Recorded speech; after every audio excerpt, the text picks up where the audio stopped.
Chapter 12. Where's your father? Nelson was dragged into a waiting van and found himself lying in complete darkness on the metal floor. He rolled from side to side as the van raced along. His head hit against something, and he lost consciousness.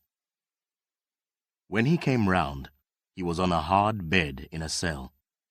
There was a bucket in the corner as a toilet. There was another man asleep and snoring on the other bed. The place was disgusting and smelled of dirt and alcohol. A man with keys came and took Nelson to a room with 2 chairs with a desk between. "Sit there and don't move, otherwise we'll have to tie you up," said the man. He went out and locked the door. Nelson's head was aching, but his mind was working. This must be to do with his father. His heart beat with fear as he heard the key in the door. A tall man wearing a black leather jacket came in and sat down opposite Nelson. "Nelson Mbizi," said the man, and just looked at Nelson. Nelson acted stupid. "Yes?" he said pleasantly. "Where's your father?" asked the man. He had a pair of sunglasses and was polishing them on his black shirt. The sunglasses showed he wasn't an ordinary policeman. He was from the secret police of the intelligence agency. "I had a message that he was in the village, so he'll probably be back in a day or 2. Nelson tried to relax, although his head ached and his heart was racing. "He's not in the village," said the man. Nelson looked surprised. "Then I don't know where he is," he said worriedly. "Where's your father?" the man said again.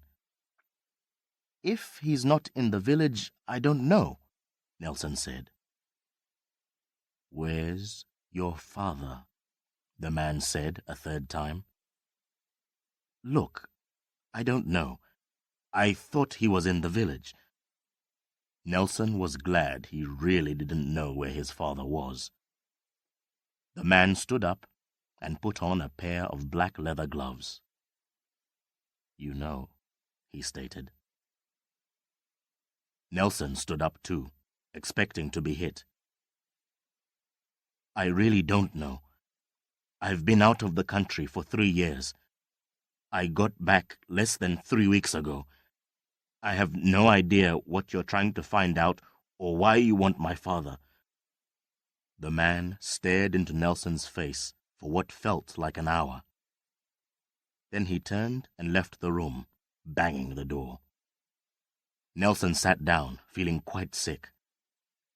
The door opened again. A different man took Nelson by the arm and led him back towards the cell. Nelson said, "Look, you can't hold me here. I haven't done anything wrong. I want to speak to my lawyer." "In the morning," this man said, and pushed Nelson back into the cell and locked the door. Nelson lost his temper. He shook the door, but nothing happened. He walked up and down, shouting. The other man slept on. In the end, Nelson sat on the bed, exhausted. "The worst day of my life," he thought. "If I get out of this alive, I'll never have anything to do with politics. I'll get that AIDS center started, and I'll forget all about Vicky." Nelson had eventually dropped off to sleep and woke curled up on the hard bed. 2 policemen were taking the other man out of the cell. He had to be held up. He was still so drunk. Nelson followed them out. "No, you stay in there," said one of the policemen, trying to push him back while keeping the other man up. "I want to see my lawyer," said Nelson. It seemed that the man with the sunglasses hadn't left any orders about what to do with Nelson. So Nelson signed a piece of paper and walked out into the early sunshine, trying not to show how relieved he was. He took a taxi to the hotel.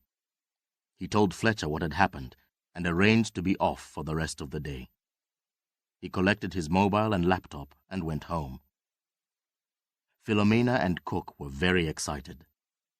A group of men from the intelligence agency had been there from early morning until a few minutes before. Cook guessed they'd been setting up microphones, bugging the house. Nelson was too tired to do anything about that, or to tell them much about his arrest. They seemed to be concerned about Mum and Dad being away. We'll just have to remember the bugs when we talk to each other, and on the phone, he said. He went up to bed and slept. He woke in the early afternoon and checked his emails. There was a very positive response from one large international charity. It said there could be funding of several $1,000s if we prepared a business plan and had it approved by a bank and a lawyer. There was even an example business plan for him to work from. He ran downstairs to find some food. Suddenly, things didn't seem so bad, and he was starving. As he was finishing his food, the afternoon newspaper came. The story about his father supposedly stealing government funds and making a run for it was all over the front page, including his own arrest. The paper did at least suggest that Mr. Mbizi was being victimized. It said that the new import-export laws he'd been working on would have meant some people would lose a lot of money. Nelson left the paper for Philomena and Cook and the gardener to read, and drove to Sector D. Primrose Chivaza was tidying up after feeding Daniel, Givemore, and 9 other hungry, noisy children when she heard Nelson's truck and then his knock knock. Silence fell. "Come in, Mr. Nelson," she called.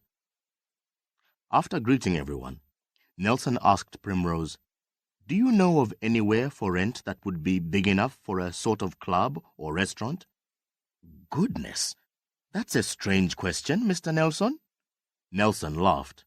"Yes, I know. And please, just call me Nelson. I want to see what the costs would be for an idea I've had." 12 pairs of eyes demanded an explanation. Nelson laughed again. "Well, I hope to be able to start what they call a drop-in center for young people in Sector D. It would have a cafe and music so you could meet your friends. But it would also have an office where you could get advice on living in a community with HIV and, I hope, a small laboratory where you could be tested." There was silence. This wasn't something people talked much about in public, in front of children.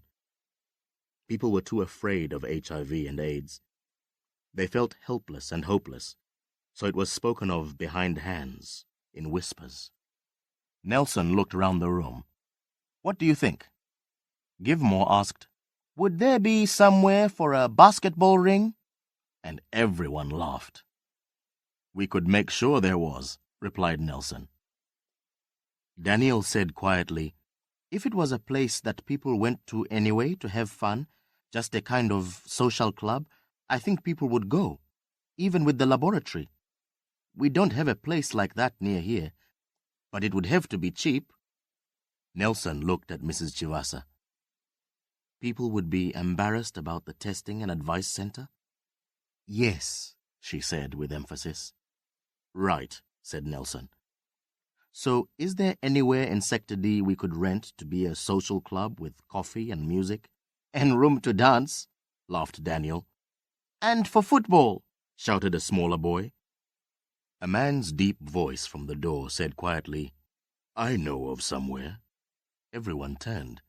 It was Mr. Chivasa, home from work, with a newspaper under his arm. "I see you've been having adventures, young man," he said to Nelson as he came in and put the paper on a shelf. Nelson touched the bruise on his head and smiled. The two men shook hands. "Well," went on Mr. Chivasa, "when I've eaten, I'll show you the place I've seen. It's an old bus garage by the river." Primrose Chivasa was disgusted. "But that's a horrible place. It's much too dirty, and the river sometimes comes right up to it in the rains." "But it would be cheap," laughed Mr. Chivasa. When Nelson, Givemore, Daniel, and Mr. Chivasa got to the old garage a short time later, they saw that Primrose had been right about it being dirty. But it had a large yard, shaded by a great flamboyant tree, just coming into leaf, and the river wasn't as close as she'd remembered. With a lot of work and a little money, this could be a really good place, Nelson said after they'd looked around. "The roof seems fine, and the walls are strong," Mr. Chivasa agreed. "Yeah," shouted Givemore. "You could have the basketball ring there, and the tables inside, and out here—" "Sure," agreed Nelson. "And in the back part of the building, with a door from the other side, people could come to see the nurse, be tested, get advice, and so on." They stood outside, looking at the thin line of water running in the sandy riverbed.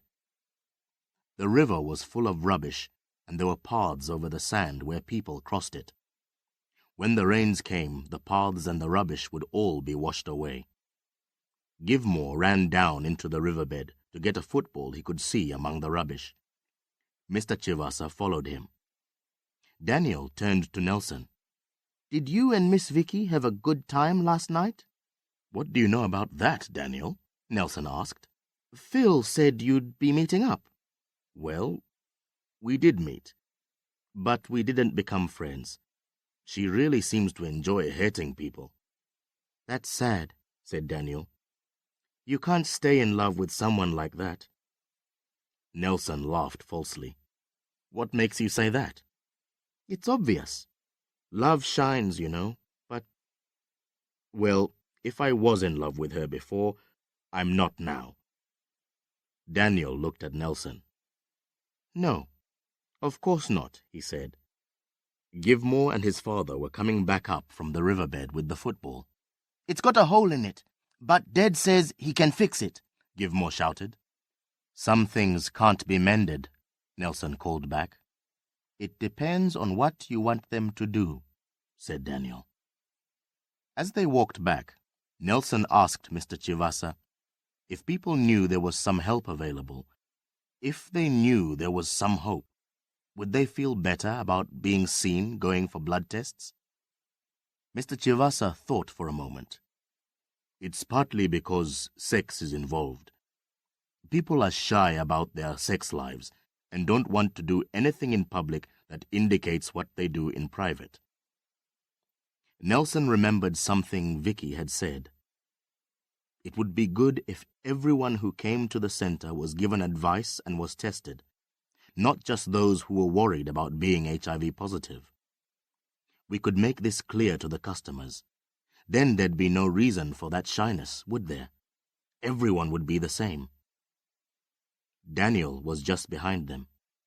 He put in, "You mean everyone who comes to the cafe at the center as a kind of condition of being allowed to use the center?" No, just if they want to. But make it kind of fashionable. The thing to do," Nelson said over his shoulder. Mr. Chivasa said, "If they liked the center enough, it might work. You could give them a free meal if they agreed to a test and a chat." They arrived at Nelson's truck, and the two men shook hands again. "Best of luck, Nelson and Busy," sang Daniel. "But you know, it won't be easy." Nelson drove away with a smile.